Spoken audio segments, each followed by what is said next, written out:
सरकार विरोधी आक्रोश में बांग्लादेश जल उठा। पिछले एक महीने की हिंसक झड़पों में कम से कम 300 लोग मारे जा चुके हैं। अरबों की संपत्ति जलाकर राख कर दी गई। सरकारी नौकरियों में आरक्षण के खिलाफ छात्रों का अहिंसक प्रोटेस्ट तब हिंसक हो गया जब सरकार समर्थक और आंदोलनकारियों में टकराव होने लगा।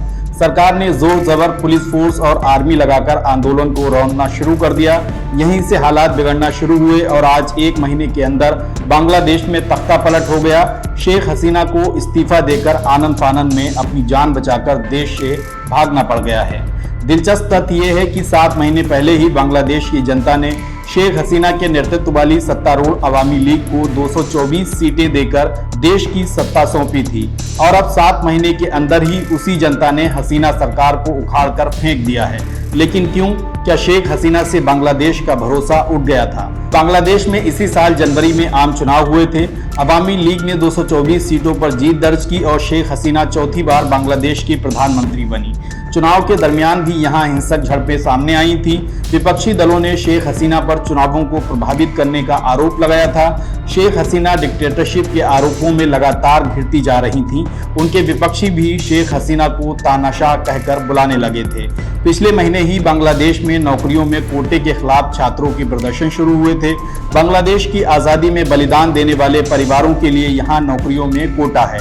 हालांकि छात्रों के भारी प्रदर्शन के बीच सुप्रीम कोर्ट ने इसे फिर से परिभाषित करते हुए कोटा बेहद सीमित कर दिया था। लेकिन हसीना सरकार ने प्रदर्शनकारी छात्रों को जिस तरह से ट्रीट किया, ढाका की सड़कों पर टैंक तोपों के साथ सेना तैनात कर दी, छात्र नेताओं को चुन चुनकर मारा जाने लगा। इन दृश्यों ने आम लोगों को झकझोर कर रख दिया और यहीं से शेख हसीना के खिलाफ आम आदमी का आक्रोश ज्वाला बनकर फूटने लगा। वे हसीना के इस्तीफे की मांग को लेकर अड़ गए। रविवार को बांग्लादेश की राजधानी ढाका समेत कई शहरों से लोग पीएम आवास की तरफ कूच कर गए।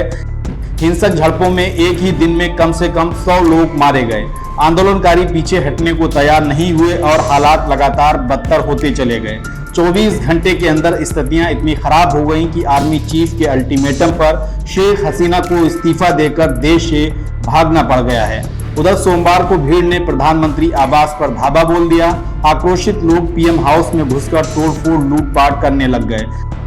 शेख हसीना के देश छोड़ने के बाद आर्मी चीफ जनरल वकारुज्जमान ने अपने संबोधन में कहा कि बांग्लादेश में एक अंतरिम सरकार बनाई जाएगी। इस सब के बावजूद बांग्लादेश के हालात अभी तक खराब हैं। उग्र भीड़ बेकाबू होकर पीएम आवास पर चढ़ाई किए हुए है। पीएम आवास के अलावा गृह मंत्री समेत हसीना सरकार के कई मंत्रियों और अफसरों के यहाँ भी भीड़ के हमलों की बातें सामने आ रही हैं। बांग्लादेश की आज़ादी के नायक शेख मुजीबुर रहमान की बेटी और चौथी बार की प्रधानमंत्री शेख हसीना को इस तरह देश छोड़कर भागना पड़ेगा। रविवार तक शायद ही किसी को ऐसा अंदाजा हो। मीडिया रिपोर्ट्स के मुताबिक शेख हसीना को लेकर हेलीकॉप्टर भारत के अगरतला की तरफ रवाना हुआ था। उधर पड़ोसी राज्य में तख्ता पलट के बाद भारत सरकार भी अलर्ट है। बॉर्डर पर चौकसी बढ़ा दी गई है। दिल्ली स्थित बांग्लादेश की एम्बेसी के बाहर भी सुरक्षा व्यवस्था कड़ी कर दी गई है और सरकार हर डेवलपमेंट पर पैनी नजर बनाए हुए है।